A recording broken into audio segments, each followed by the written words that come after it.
Bonsoir à tous, ravi de vous retrouver dans ce JT du lundi 24 juillet 2023. Du lundi au vendredi à partir de 18 h, l'essentiel de l'actualité du Grand Grenoble. Si les filles naissent dans les roses, alors où naissent les roses? Je serais tentée de vous répondre au Grand Lens, à une quarantaine de kilomètres de Grenoble. Ici, le petit prince a bien grandi, mais il prend toujours soin de ses roses. Comme son père et son grand-père avant lui, François Félix est pépiniériste, avec une prédilection pour ces fleurs, dont le genre, selon les spécialistes, comprendrait entre 100 à 200 espèces qui s'hybrident facilement entre elles. Un reportage de mon amie la rose, Lina Badreddine. Elles ont vêtu leur plus belle robe, c'est leur façon à elles de piquer notre curiosité. Mais avant cela, il faut les faire naître. Au Grand Lens, la roseraie Félix donne la vie aux roses en les accouplant. Donc j'enlève les pétales, hop, comme ça. Et après, le principe c'est d'enlever tout le pollen qui se trouve autour des pistils. C'est un travail très minutieux qu'Anne-Lise doit réaliser de fleur en fleur. Voilà, donc là il ne reste plus que le pistil. Et après on vient mettre du pollen d'un autre rosier sur ce pistil. Et après il y a un nouveau fruit. Et il faut que le fruit vienne à maturité pour faire des graines. Et là on met bien une étiquette avec un numéro pour se rappeler de quelle combinaison c'est, pour savoir le père et la mère.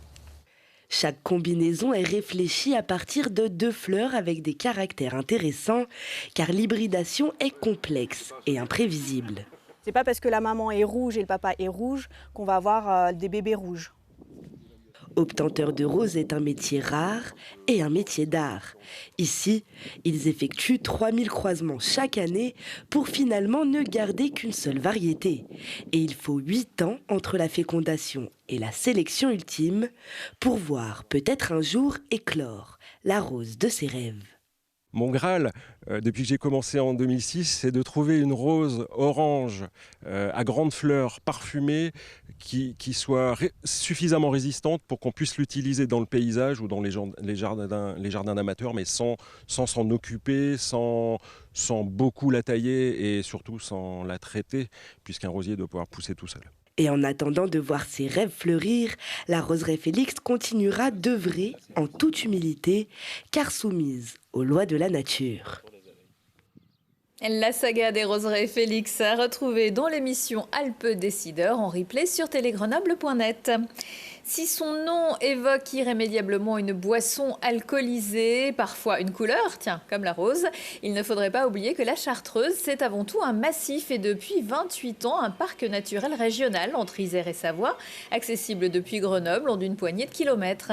La Chartreuse qui veut faire valoir ses atouts pour les locaux et les touristes grâce au classement en PNR qui vient d'être renouvelé jusqu'en 2038. C'est un territoire naturel, c'est un territoire qui est pas trop chaud. C'est un territoire où il fait bon vivre, où on va manger des produits locaux, où on va pouvoir faire du sport. Donc ici, le parapente, le trail, mais aussi le vélo, la balade, les lacs. C'est quelque chose qui est important. Par exemple, sur les lacs, donc on a Aiguebelette, mais on a aussi Rivière-Alpes, qui est une espèce de piscine naturelle, voilà, qui est assez intéressante. La randonnée, on a des milliers de kilomètres, 6000 kilomètres de chemin à parcourir avec de l'itinérance, des gîtes insolites. En nouveauté cette année, on peut découvrir avec Fleurs de Vie les plantes médicinales et comestibles, aller faire de la cueillette et se balader. On peut également aller jouer avec l'école de Portes, réaliser un escape game, déjouer les énigmes et réussir à sauver la recette de l'élixir de Chartreuse. Et puis on peut également aller courir, qu'on soit débutant ou qu'on soit expert, sur le nouvel espace trail du lac d'Aiguebelette avec un certain nombre d'itinéraires de toute difficulté. C'est une chance d'avoir un parc naturel régional de cette beauté-là, de cette qualité naturelle et qui est aux portes des villes. La force du parc de Chartreuse, c'est d'être une zone naturelle de montagne avec une richesse incroyable et qui est très facilement accessible puisqu'elle est entourée de ce qu'on appelle des villes portes d'accès, d'entrée entre Grenoble, Chambéry et Voiron. Le parc comprend 72 communes, dont 15 nouvelles cette année, notamment en Isère, Limbin et Saint-Nicolas de Macherin. La Chartreuse, évidemment, au programme de l'UT4M 2023, comme le Vercors, le Taillefer et Beldon. Le 160 extrême, en fait, près de 175 km et 11 500 mètres de dénivelé positif, s'est achevé dimanche, place Victor Hugo à Grenoble, avec la victoire chez les hommes de Régis Ruchot en un peu plus de 27 heures et chez les femmes de Lucie Croissant en 35h34. Durant ces 4 journées réparties sur 12 courses, ce sont ainsi 3700 coureurs qui ont participé à l'événement Ultra Trail et 700 bénévoles. Rendez-vous l'année prochaine. Et c'est de l'autre côté des Alpes que le Grenoblois Gabriel Debru est allé remporter sa première victoire en tournoi senior à 17 ans et demi. Le vainqueur de Roland Garros Junior 2022 s'est imposé dimanche dans le tournoi futur de 15 000 $ de Gubbio en Italie. Victoire en 3-7 face à l'Italien Arna Boldi. Grâce à cette victoire, Gabriel Debru fait son entrée dans le top 400 mondial. Entre deux Tours de France, les Oisons Col Series donnent leur chance aux amateurs. Chaque mardi de l'été, les routes sont exceptionnellement fermées aux véhicules à moteur, sauf aux vélos électriques peut-être. Gratuit, non chronométré, sans inscription et sans départ à heure fixe.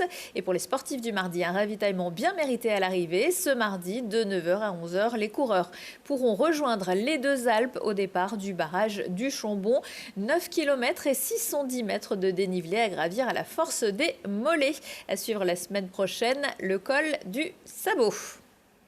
20 ans, le bel âge pour terminer. Une petite expo. Depuis 2 décennies, le centre d'art Space Junk a mis Grenoble en mode street art. Un lieu d'expo, de rencontres, mais aussi de camp de base pour le Street Art Fest. Pour retracer cette aventure, Space Junk présente jusqu'à la fin de la semaine une exposition collective autour des cultures émergentes avec les œuvres d'artistes emblématiques comme Petite Poissonne, Vex van Illik, Shepard Fairley, Augustine Coffier ou Anthony Lister. Space Junk a aussi fait des petits. D'autres galeries existent aussi à Lyon et Bayonne. Retour de l'actu dans 1 heure et en replay sur télégrenoble.net. Je vous souhaite à tous une excellente soirée.